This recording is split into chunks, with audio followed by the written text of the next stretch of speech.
And could I ask you please to stand and welcome Mr. Mandela, Mrs. Machel, President Clinton, Senator Clinton, and Professor Gerwel.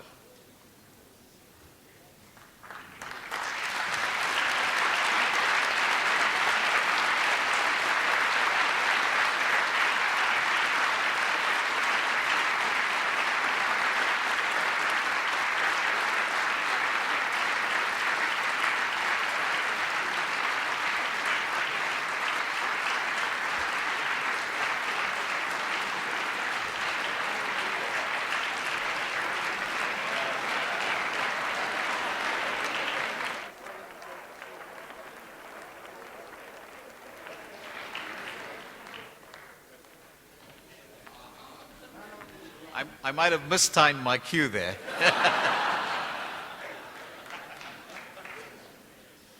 Well, this is all part of being in a theater. So.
Thank you for being such a patient audience.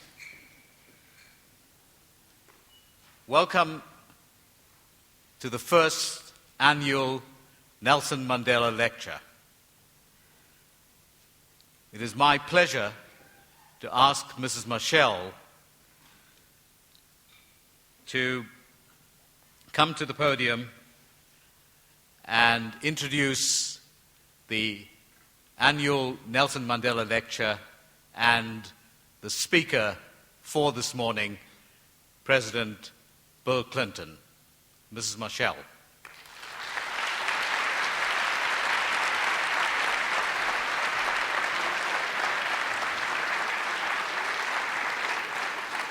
Good morning. President Clinton, Senator Hillary Clinton, our good friend, Madiba, Cabinet Ministers of the Republic of South Africa, foreign dignitaries, the Chairman of the Nelson Mandela Foundation, Professor Gerwel, the Chief Executive of the Nelson Mandela Foundation, Mr. John Samuel, esteemed guests, members of the media. Today we inaugurated the first annual Nelson Mandela Lecture. The lecture is part of a series of events being held this week to celebrate Nelson Mandela, the person and his contribution in creating a better world. The Nelson Mandela Annual Lecture will be developed as a prestigious public lecture attracting the best intellectual voices in the world. It will add to the larger public dialogue on critical social issues. The purpose of launching the Nelson Mandela Annual Lecture is twofold. First, it will be an occasion to celebrate Nelson Mandela's legacy. Secondly, It will provide a forum for the critical consideration of challenging social issues that confront us in the 21st century. Whilst raising the challenges, the lecture will also point to possibilities for solutions. The Nelson Mandela Annual Lecture will target a wider-ranging audience that will cover senior-level members of government, parliamentarians, leaders of industry, the labor movement, faith-based organizations, non-government organizations, international multi- and bilateral organizations, higher education institutions, cultural and sporting organizations, policy analysis organizations, and representatives of foreign governments. In future, the Nelson Mandela Lecture will be an annual event in the calendar of our country, South Africa. It will be held in the week of Nelson Mandela's birthday, and to improve assets, it will be held in different locations. This morning, the inaugural lecture is being presented by the 42nd President of the United States, President William G. Clinton. Now it comes the most difficult part of my introduction. I don't think it would be easy for anyone to introduce to you President Clinton. And I think the best I have to say is that he's a very, very good friend of Madiba, and because of that, it is fitting that he would be the one to inaugurate the Nelson Mandela Annual Lecture. He is also a very good friend of the whole of our family. He is a very good friend of South Africa. He is a very good friend of Africa. And President Clinton and Madiba, through their foundations, they have been working closely together to touch the lives of people from all walks of life in different parts of the world. President Clinton, good friend of ours, the audience is yours.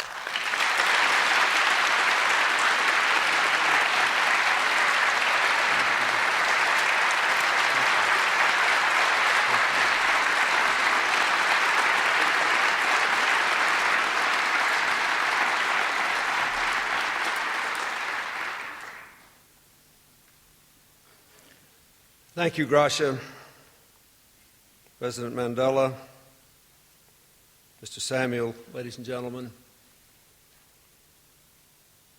It's a great honor for my family and I to be here with a lot of other people from around the world to honor President Mandela.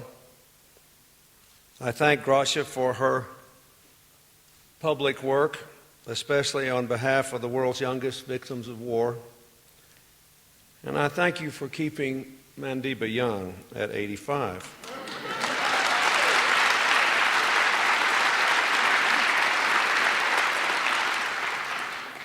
I feel as if I'm in a natural history museum. This is what an 85-year-old man looks like. I won't look that good when I'm 60.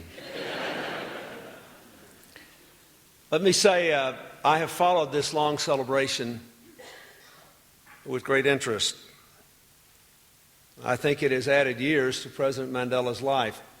It was 2 weeks ago we were in London together for a preliminary birthday present for Madiba with our friend Tony Blair to honor the 100th anniversary of the Rhodes Scholarships with a remarkable gift by the Rhodes trustees to create the new Mandela Rhodes Scholarships to provide education to outstanding young South Africans here in this country and to finally bring back some of the fortune Cecil Rhodes made in South Africa to the country where the money was made.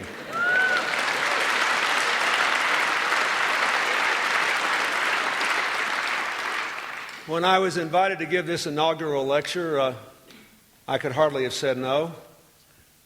You know, at my position in life, this may be the last inauguration I get to attend.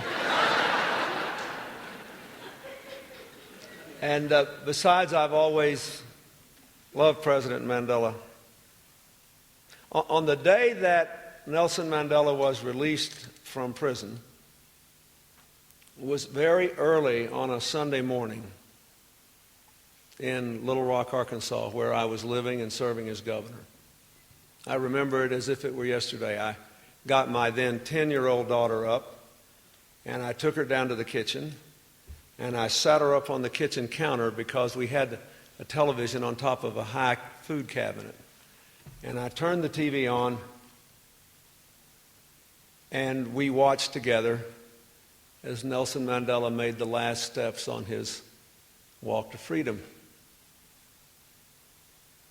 As much as I love and admire President Mandela, I may be only his third biggest fan in my family. It's not too much to say, Mandela, that Hillary and Chelsea adore you. I am honored that they would come on this trip. We will forever be grateful for the kindnesses that you have given to all our families over the years on dark and sunny days. After all President Mandela had endured and given to South Africa, to the people of this continent, and to the world, no one would have begrudged him a quiet and peaceful retirement. But that was not for him. Like the old man in Dylan Thomas's famous poem, he refused to go gentle into that good night. Yet neither did he rage against the dying of the light. Instead, he simply soldiered on, raging instead against injustice and leading us toward the light,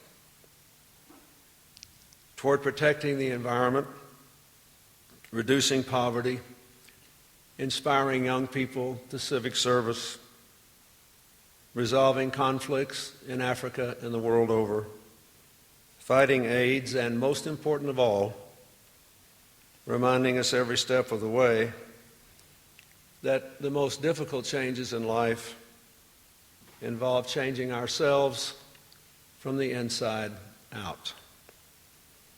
Oh, his step may be a bit slower now, but his voice still soars with conviction and vision. His eyes still burn with spirit and resolve, and his work still inspires the world. His work involves things that people like me care a lot about, whether he is advocating for better rural schools in South Africa, or for conservation and ecotourism through the Transfrontier Peace Parks, or for peace in Burundi through the Arusha Accord he brokered, or for the development of new South African leaders through the establishment of the Clinton Democracy Fellows with the assistance of our friends from City Year in America. The second class of these fellows recently came to the United States and were in my office in Harlem in New York City just a few weeks ago. They are impressive young people from all backgrounds who should make you all confident about the future of this great nation. None of these projects, of course, could be done without the dedicated staff and volunteers and contributors who make the Nelson Mandela Foundation a success. So I would like to thank all of you, too, for what you do to help President Mandela continue on his mission. The life and work of Nelson Mandela has done much to help the rest of us see the promise as well as the problems of Africa. The promise manifests in more democratically elected governments than ever, in a new generation of leaders committed to understanding and unleashing your economic potential, especially President Mbeki with his leadership of NEPAD, the New Partnership for African Economic Development. With renewed efforts to resolve the continent's conflicts and to insist on respect for the rule of law and human rights as the price of admission to the community of new African nations.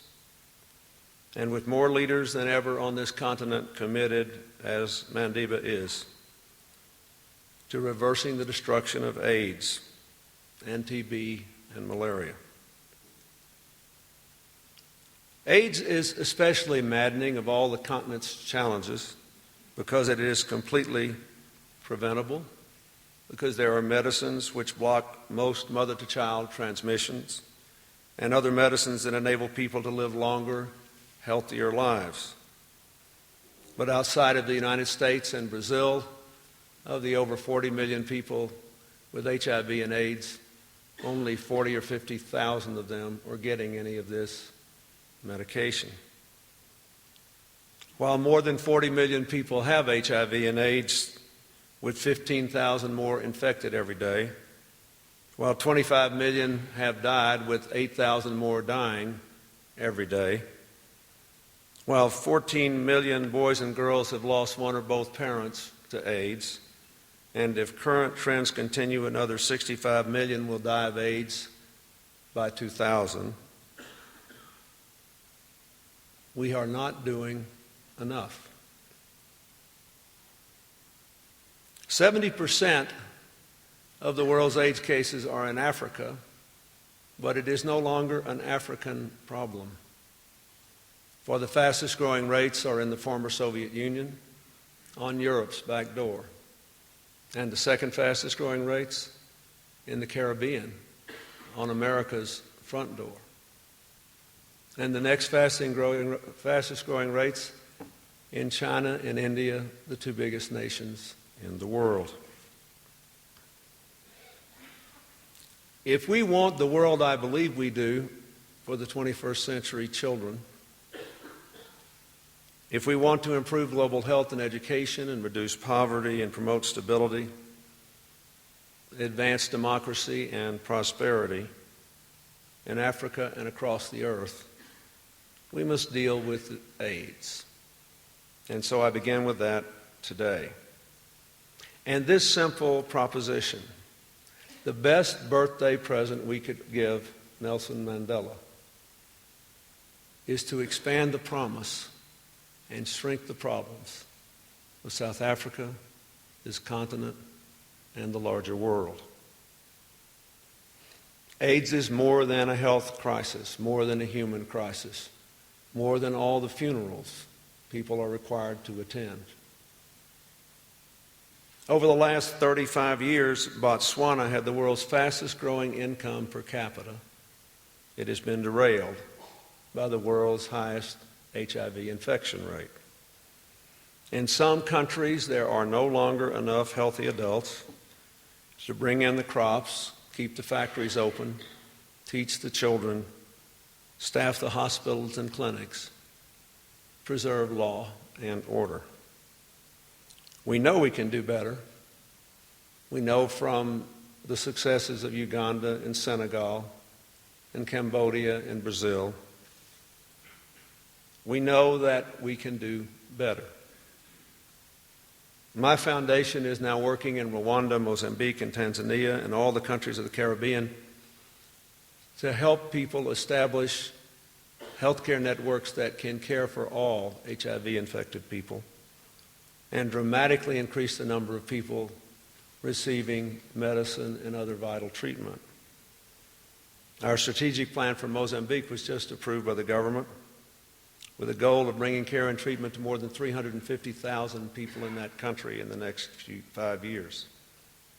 Recently, the World Health Organization has asked us to broker the sale of inexpensive generic medicine to any country that can get the resources from any place to buy it. The governments of Ireland and Canada have agreed to help us, and there are others on the way. President Mandela and I have been working on this together since I left office, and we agreed to serve as the honorary chairs of the International AIDS Trust, working to develop leaders in every sector across the world for this cause and to raise more money. When I was in politics, I had 12 or 13 rules of politics. I called them Clinton's laws of politics. Some of them were funny. Everybody's for change in general, but against it in particular. If you're really having a good time, you're supposed to be somewhere else. When someone tells you it's not a money problem, they're talking about someone else's problem. This is, in part, a money problem. I commend President Bush for proposing to triple American funding to combat HIV and AIDS. I hope Congress will appropriate the money. And even if it does, I hope the United States will do much more to channel funds through the Global Fund on AIDS, TB, and malaria, making it available for more comprehensive purposes for all African countries and for the other nations which are afflicted. This is especially important because this year's AIDS money in America is coming in part by reducing our commitment to TB, malaria, and other child survival initiatives. But we also have to recognize that this problem will never be stemmed entirely until we develop first a vaccine and then a cure. So I hope that my fellow countrymen, through public and private donations, will support a global effort to find an AIDS vaccine, just as we had a global effort to sequence the human genome. The second challenge this continent faces is to unleash the economic potential of the hundreds of millions of people who get up and work hard every day and who are just as intelligent as any other people on earth. There have been unprecedented efforts in the last few years to help Africa's economies, beginning with the adoption of the Millennium Debt Relief Initiative, first embraced by the G7 countries in Germany in the late 1990s, and funded by the United States Congress in 2000, thanks in no small measure to the efforts of another of Mandeba's great friends, Bono, who is here with us today, and I thank you for what you did on that. Thank you so much.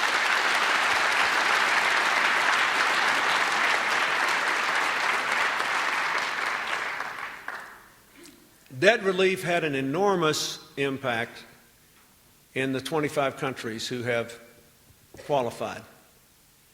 Education spending has gone from being less than what the nations were paying to their foreign creditors to more than twice that amount. Healthcare spending has increased by 70%. Now I believe we need another round of debt relief, and I believe more countries should be made eligible. Countries that are too rich to be poor and too poor to be rich. Countries that look rich because there are a few very wealthy people that add the average up, but it doesn't really tell the story of how people live. When I was raised up in political discourse, I was always taught to be very careful when people talk about the average this and the average that. Sometimes it means just what it seems to mean, and other times it doesn't. As one man said to me once, he said, if averages tell the tale, then if you stand in one pail of hot water and one pail of cold water, why don't you feel just right?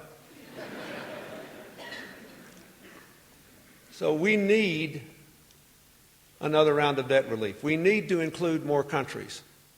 For different reasons, I think South Africa and Nigeria should be covered. The whole future of sub-Saharan Africa depends upon what happens in South Africa and in Nigeria. Bono and I were talking about this last night. Look at the burden you have from health costs alone because of AIDS. What a per capita income measure can never assess the impact of the massive migration into South Africa because of the problems in Zimbabwe. So we need another round of global debt relief. And I can tell you, politically, it's easier to get than direct aid because of the way all the rich governments in the world calculate the cost of debt relief. Every one of them prefers to do it in the budget because no one ever thinks they're going to get all their money back. So if they relieve let's say, $10 million of debt, it may only cost them $3 million in a budget year. So this is something that really ought to be done, and done right away. It is an affordable way to unleash massive sums of money for the most important human needs in Africa and throughout the world. The Africa Growth and Opportunity Act, which I supported and signed in 2000, has led to an increase in African exports just to the United States of more than 60% in 2.5 years. That means $8 billion more in trade and $1 billion more in investment for Africa. Still, if you set aside South Africa and its particular relationship to the export market, Africa's share of world trade is a mere 1.2%. I believe the life of the African Growth and Opportunity Act should be extended, and I think more products should be covered. I'm glad President Bush talked about trade on his recent trip. I hope he will push for these changes. There are members of our Congress in both parties who want to lengthen the life of this trade bill and broaden its reach. And this is about more than money. This is about how people feel about America, about the West, about the future, about the market system. Last year I was in Ghana on a mission I'll mention in a moment. And I was walking to my airplane on the tarmac at the airport in Accra. And this lady began screaming at me behind me. She said, President Clinton, don't go. Wait. So I turned around and this lady was running toward me waving a package. And she came up and said, I am one of 400 women who have jobs in a shirt factory here because of the Africa Growth and Opportunity Act. So here's your shirt. And I figured, I'm not in office anymore. I took the shirt. I'm going to tell you.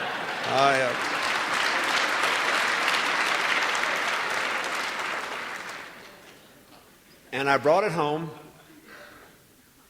and put it in a place in my private quarters where I literally look at it every morning of my life. I look at this shirt every morning of my life. Why?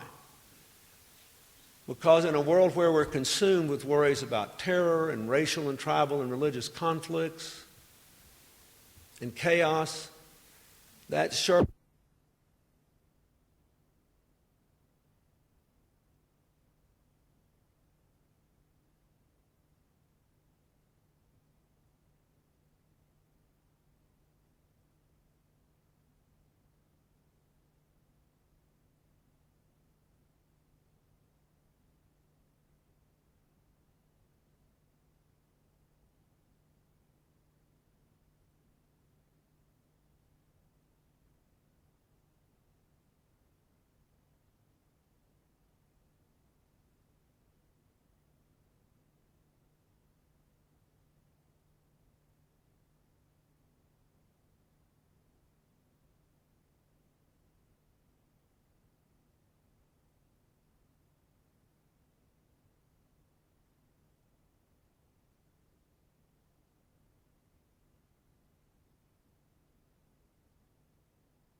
here because of the Africa Growth and Opportunity Act. So here's your shirt. And I figured, I'm not in office anymore. I took the shirt. I'm going to tell you.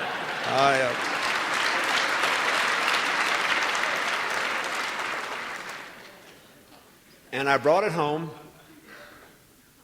and put it in a place in my private quarters where I literally look at it every morning of my life. I look at this shirt every morning of my life. Why?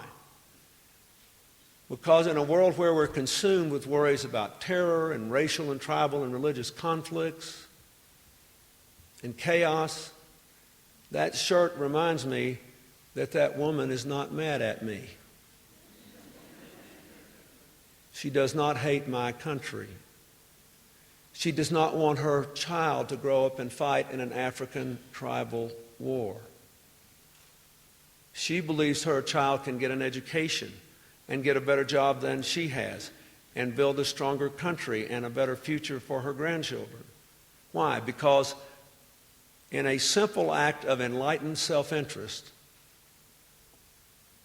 we passed a bill that said to her, we want you to be a part of our common future. So, I think we should have more debt relief and more trade. The third thing we should do on the economic front is to promote more internally generated economic growth in every African country through greater microcredit lending and land title reforms. I have seen whole villages in Senegal and Uganda transformed by microcredit loans. But the wealthy world has not given enough of them to lift the economy of any nation. When I was president, the United States gave 2 million microcredit loans a year. We funded that many. But if we funded 20 million, it wouldn't cost very much. And if the world matched it, we could actually have a discernible impact on the economy of some nations. Of even greater potential significance is land title reform. In Ghana, President Kufuor invited me to work with the great Peruvian economist Hernando de Soto to set up a foundation on working capital for the poor, supported by all the tribal chiefs who nominally supervise the holding of property in common in much of Ghana. The idea is to give ordinary people, no matter how poor, some clear evidence of title in their homes, their farms, and their businesses, so then their assets can be used cheaply without hiring a lawyer or waiting forever for some government process to be collateral for loans. When De Soto did this in Peru and completed the process, for 3 years in a row, the country had growth rates of 10% or higher. Just last week, I was on the phone to the World Bank and the International Monetary Fund, arguing that what we are doing in Ghana should be speeded up and that we should offer a continental package of land title reform to any African nation that wishes to participate. Even in the greatest trading nations, most growth is internally generated. In the end, we have to find a way for Africans to make more money from each other if we are going to maximize the potential of South Africa and every other African nation. On the challenge of education, what we have to do is simple. There are somewhere between 120 and 130 million children who never go to school. In a global information society which has a great premium on education. In every developing country in the world, even 1 year of schooling can add 10 to 15% to annual income for life. So we should put the kids in school and make the school worth attending. This is not rocket science. In 2000, my last year as president, we sent $300 million to the World Food Organization in Rome to give to countries, to give a good meal once a day to children in poor countries, but only if they came to school to get the food. Guess what? In the participating nations, enrollments increased by 7 million children. If you extrapolate from that, for somewhere between $6 or $7 billion from the world, we could put the rest of the children of the world in school.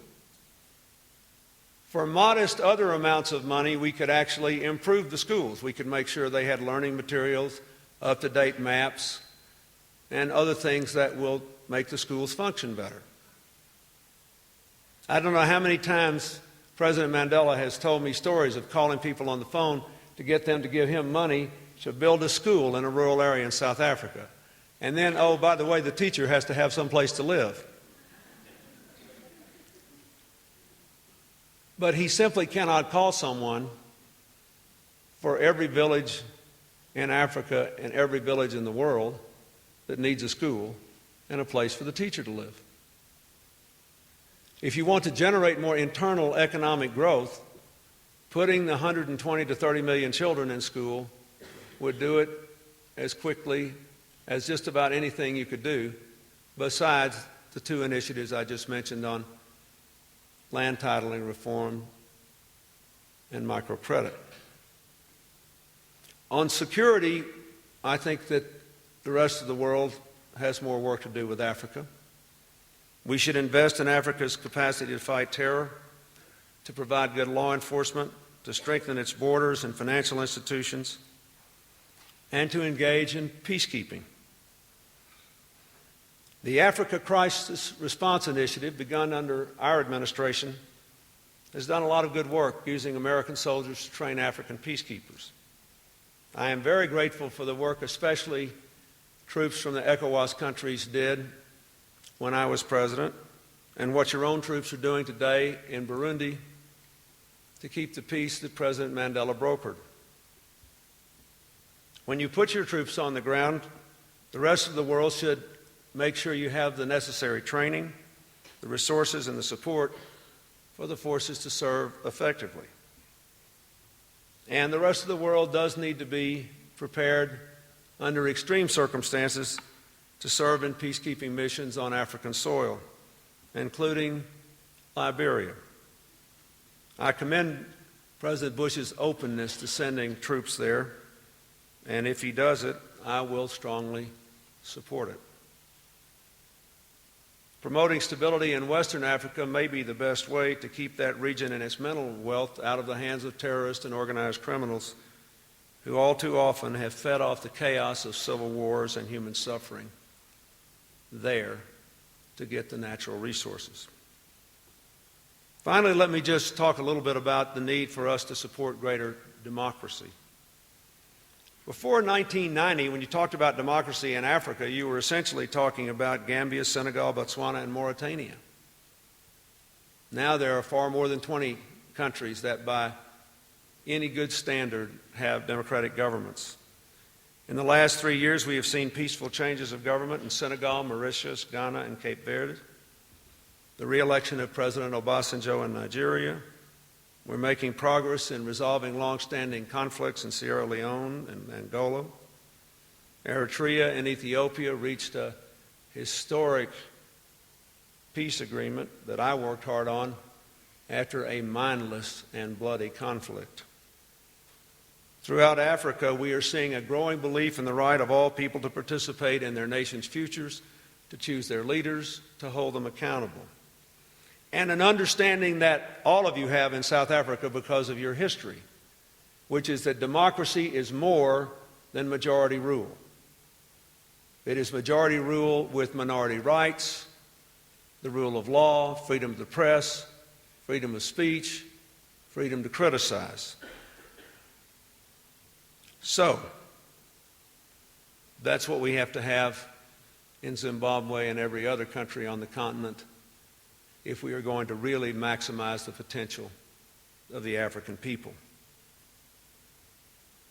There are other things that time does not permit me to address today. I wish we could talk more about the water shortage, malnutrition, and the continuing need for peace and stability. But the main point I want to make is this. If you want to give Mandela a birthday present, do something to deal with Africa's challenges. Do something to tap Africa's promise. It is not as if we do not know what to do. It is not as if we now have no evidence that what we can do will work. Africa abounds with evidence of what works. What we have to do is take what works and spread it across the continent. That is our job. For the first time in history, the rest of the world is interested in working not for or against Africa, but working with Africa, listening to you, looking to you, and learning from you. One lesson we all have to learn from Mr. Mandela is how to build a community across division of race, religion, and tribe. We do live in a world so interdependent that more email is sent every day than postal mail. And a sneeze in Hong Kong leads to a quarantine in Toronto.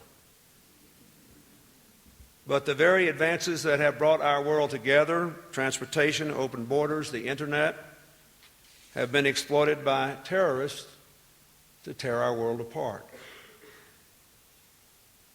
So this is an exciting but still unequal and unstable world. Yes, globalization has lifted more people out of poverty in the last 20 years than at any point in history. But half the world's people still live on less than $2 a day, and 1 billion of them will go to bed hungry tonight. Yes, economic growth leads to a cleaner environment at home, but in the aggregate, because of the way we generate growth, it contributes to global warming, which is causing malaria at higher and higher altitudes in Africa, will flood whole Pacific Islands over the next 50 years and take 50 feet of Manhattan Island away, and change agricultural production patterns in a way that could make hunger much more pronounced in Africa, meaning more civil wars, more disruption, more terror. Yes, we've sequenced the human genome, and those of you who have children in the future in Johannesburg may give birth to children with life expectancies of 90 years, but still every year we lose 10 million children to completely preventable childhood illnesses. Yes, we have great universities and unprecedented global access to the internet, and the fastest growing business in Bangladesh is the cell phone businesses in rural villages where women borrow money and buy a cell phone and then give it to their neighbors for a fee to call their kinfolks in America and Europe who are sending money home every month. But 1 billion of the world's people are hungry. 1 billion of the world's people cannot read a single word. In short, in our interdependent but unequal and unstable world, our simple job is to move from interdependence to an integrated global community of shared benefits, shared responsibilities, and shared values. Mandela, the title of Senator Clinton's first book, not this bestseller, but her first book, which was also a bestseller, was taken from the old African proverb, "It takes a village to raise a child." If we live in a global village, we are all responsible for every child. If we truly understand the nature of the modern world, then America and Europe and Australia and Asia and Africa are in the same village.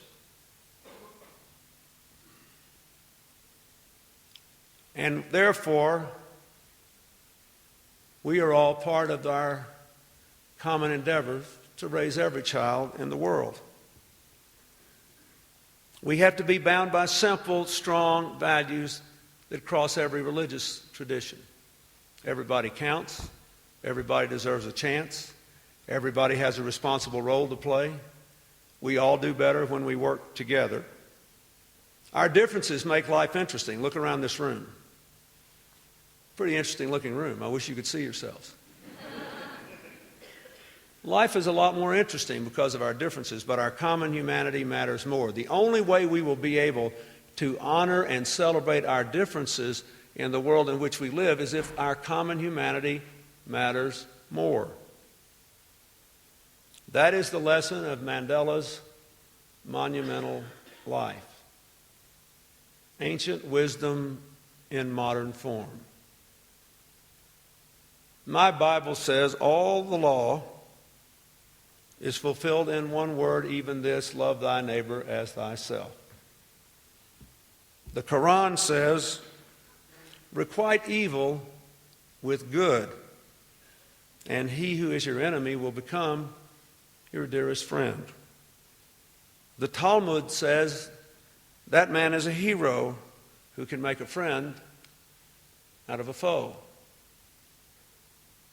In the Dhammapada, the Buddha says, never does hatred by hatred cease, but by love alone. Easy to say, hard to do.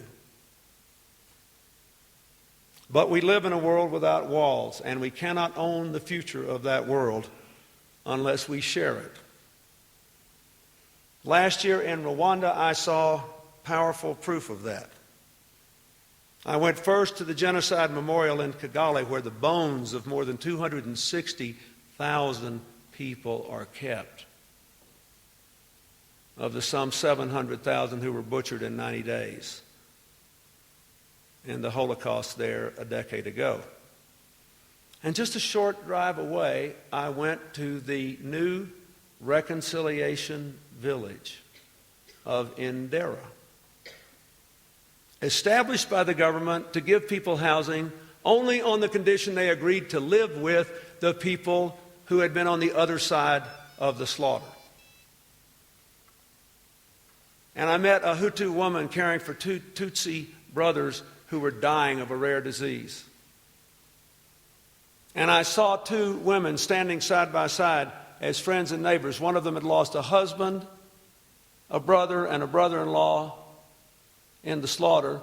The other one had a husband in jail awaiting a war crimes trial for leading the slaughter.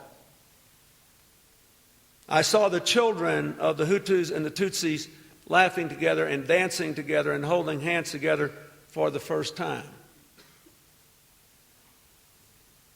When that path, the path of Mandela, of South Africa, of Rwanda, is taken at last in Zimbabwe, Cote d'Ivoire, Liberia, the Congo, Sudan, then the African village, Mandela's village, will be the inspiration of the entire world.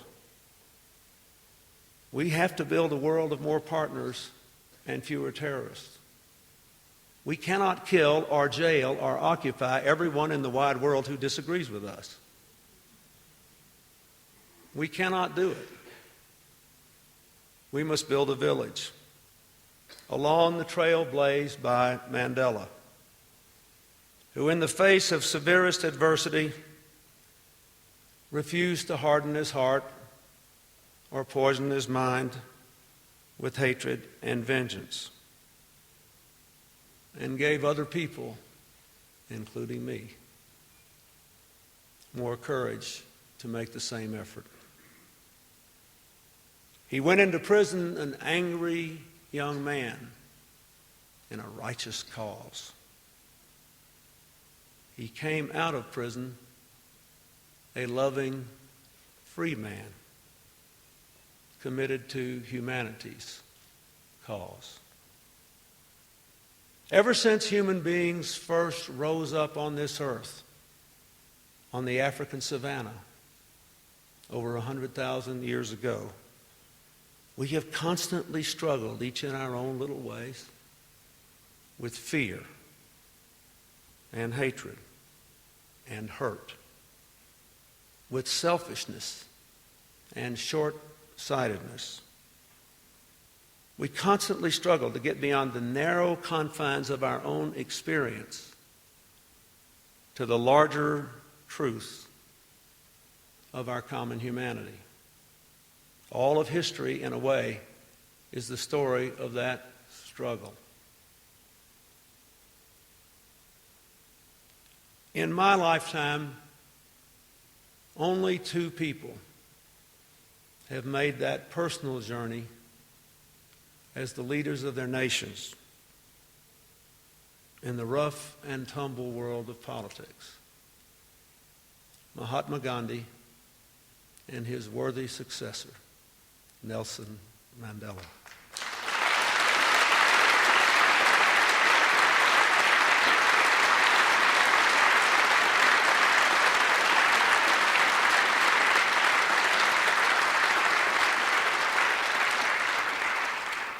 And so I say to you, Mandela, for whatever time I have on this earth, my birthday present to you is to try to help build that village for every African child, every child in the Middle East, every child in my home country. And God willing, when we come back here in 10 years for your 95th birthday party, we will all be closer to your dream. Thank you. God bless you.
Thank you very much, President Clinton. It's now my pleasure and privilege to call upon Professor Jakes Gerwel, the chairperson of the Nelson Mandela Foundation.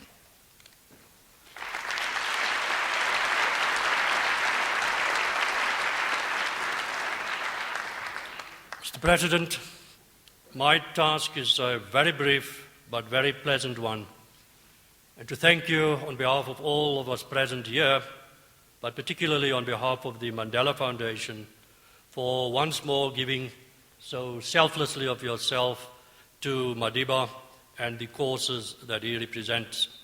Thank you for traveling especially all the way to be here to inaugurate the Nelson Mandela Annual Lecture. And thank you.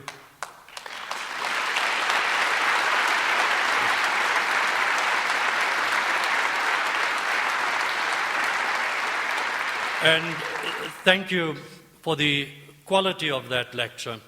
Mr. President, again, you know that this lecture is part of the birthday celebrations and will continue to be so. And in organizing this birthday, many difficult decisions had to be taken. But I can assure you that deciding upon the inaugural speaker for the Nelson Mandela Annual Lecture was the easiest decision to take.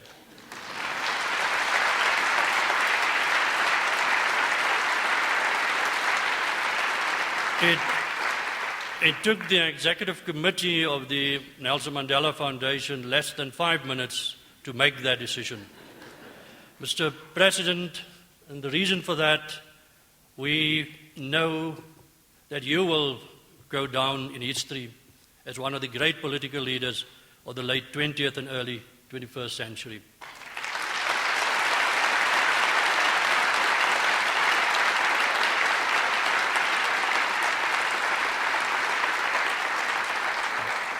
In a refreshing and inspirational way, you combined political power with intellect and compassion, compassion for the poor and the vulnerable, and particularly for Africa. So it was a very easy decision to make, and thank you very much for honoring us with your presence and your speech this morning.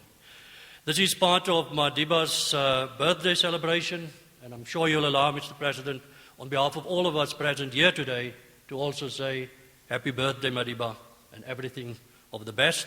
And also our sympathy for this morning having to bury your daughter-in-law as well. Thank you very much. Thanks, Mr. President. And I have now to hand over a present to you for honoring us with your lecture this morning.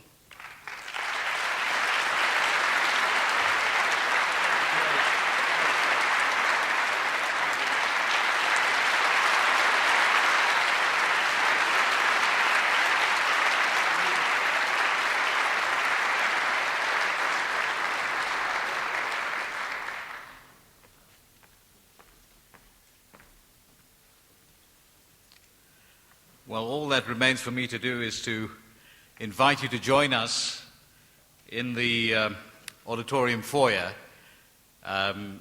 where drinks and some food are provided. So we'd really like you to join us and spend some time with us in the foyer outside. Once again, thank you very much, ladies and gentlemen.